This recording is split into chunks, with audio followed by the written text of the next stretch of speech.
my work, we do a no-knead bread. Now, the classical baker in me struggled with this idea, but I see it kind of catching on, and there's something to be appreciated for what it is, if it is what I think it is, and that is a shorter version of a ciabatta kind of bread. It's a very loose, runny dough designed to ferment for a long time and give you the big bubbles without all of the kneading, hence the no-knead bread. It does require a small amount of work. Personally, I think there is value in mixing the bread well, and we'll talk about that in another video. But for now, a couple of things about no-knead breads and the containers in which you put them. First, various bowl sizes do matter. So we've got a small, going for a ride, small bowl here, and the problem is that the dough, in the course of fermenting overnight, sorry for the bright lights, it grows. It does what it has an expected yeast response to time, food, and water.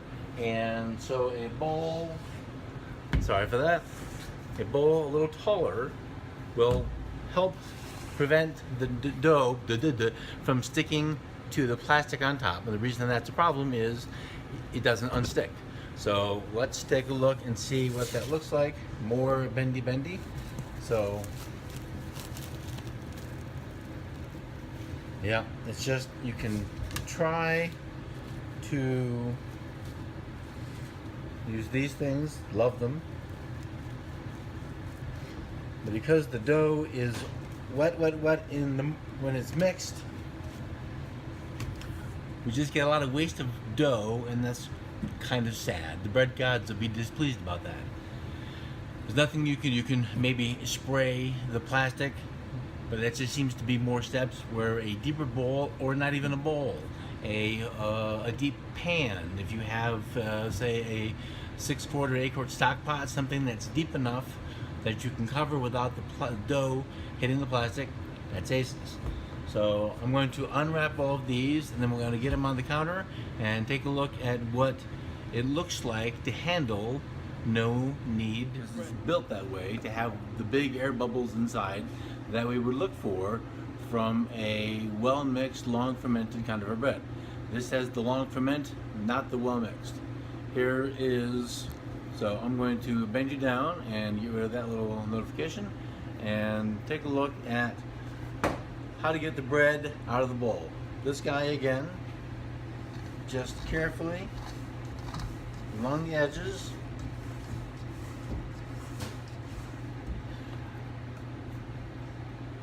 And we're going for a ride. So all of the breads will be the same. The reason for the slow, careful around the edge is to keep all of the air in the bread. We spent, well, we didn't do anything, but we waited for 8, 12, 16, and 24 hours for the yeast to do all this fermenting stuff. All that work that's in the dough needs to stay there. Otherwise, we're making crackers, and that's a lot easier. So, well floured.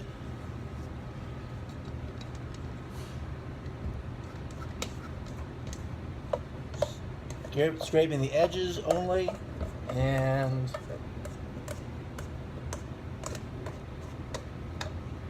out she comes. Yep, sorry about that. Let's do one more, because that wasn't really the best view. Hard to do this sometimes. So one more scrape. Bear with me. Yeah, that was a fast one, wasn't it? Woo!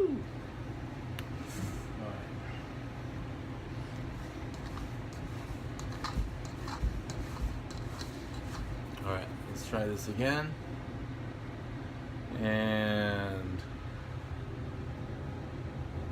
alright, so tip the bowl out, just loosening the sticky.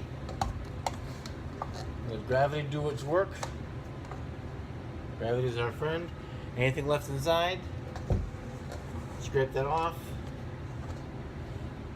Just put it on top. Alright.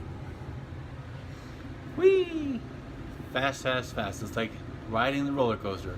I'm going to do the rest of these, and then we'll come back and look at the folding and shaping process, which is why I think it's like a ciabatta. So, hello.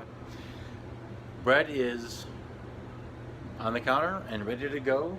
So managing a wet pile of dough, a wet glob of dough, is kind of a challenging thing because it doesn't hold the shape because it's so wet. It's called the high hydration, and that has lots of benefits. One of the downsides is it makes it really hard to deal with, and some young bakers especially don't like the feel of dough on their fingers. It just makes them displeased.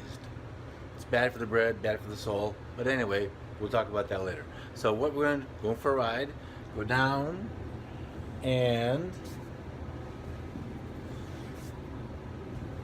maybe need this. So I'm just picking up underneath. I'm going to pull it kind of in all directions, spread it out, and make sure that the bottom is released. And then here, what we're looking for, we do turn and a turn. Then I give it a pull, fold on top, pull, and fold on top. So, a couple of things about bread baking. So, the pulling of the dough stretches the outside skin of the dough, giving it surface tension, and kind of like that bubble in 5th grade when we put the soap in the water and the needle floated on top. Surface tension is the thing on the bread that's going to split open when the inside gas expands so much, and you get that beautiful tear, and you see that nice dough, the strands of gluten. That's fun stuff. So I've shaped them all, and they are sort of they're sort of squarey, rectangular-y, and that's all right because when they get baked, I have well-floured napkins on top, kind of like a cheap form of a couche. We're going to bake these in large Dutch oven pans, Dutch ovens with the lids and everything. The oven's on very, very high, but when you put the bread in the oven and the lid on, because there's water inside, the temperature's not going to be 500 degrees, it's going to be a lot lower. This is a way to skirt the rather important issue of steaming the bread. Since that's not something that I'm able to do, we're going to do this, and we're going to get a nice brown crust. It's going to be it should be nice and tall. It's good for sandwiches, it's good for eating. There's ways that you can turn this into a baguette. The round one we use because it's easy for sandwiches. But now the thing is, it just sits here. So right now it's got a nice slow spring to that. I want it to be, cover you up. I want it to be a little bit more pronounced, and we'll see that in about an hour. Since bread can't tell time, I don't know how long it's going to take. It's not too warm in here today, so it may take a little longer, but when it's ready to go, we'll be back and take a look at it and put it into the It's time to bake. The bread has proofed to the point where it is going to give me the maximum oven spring, and try to do, it's kind of hard to tell, but it's ready to go.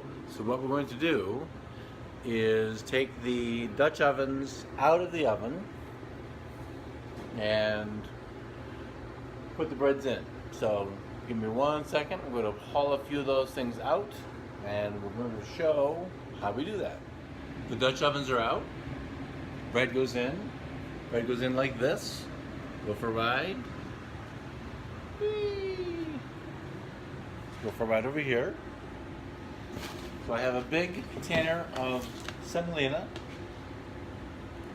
Tip the bread off, just like this, and then into the pan, just sort of holding on the top so it doesn't flop, letting it drop. It's going to let the gas come out. Gravity is going to degas the bread. Bad enough. So, one more time. Sometimes at 6, just let gravity works.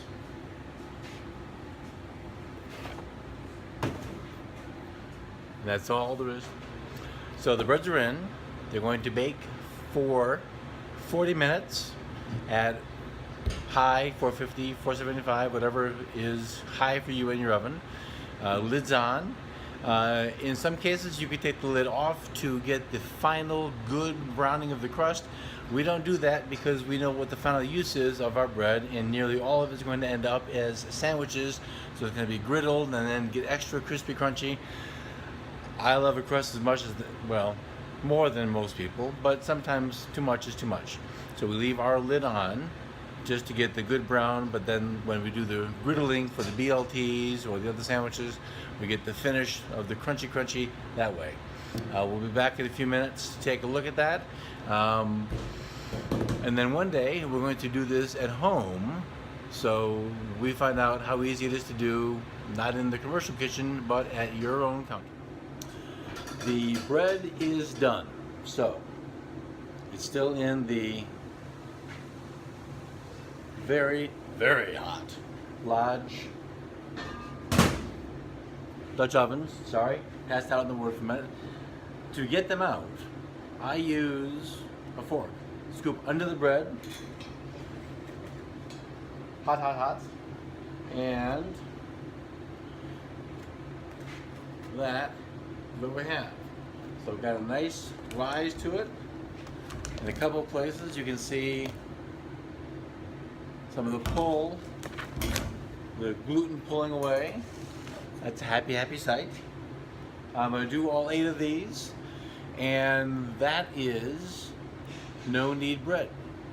And when we do this at home, we'll play with a couple of different sizes and see what's possible to do, and see what we end up with. And that's it. Happy baking.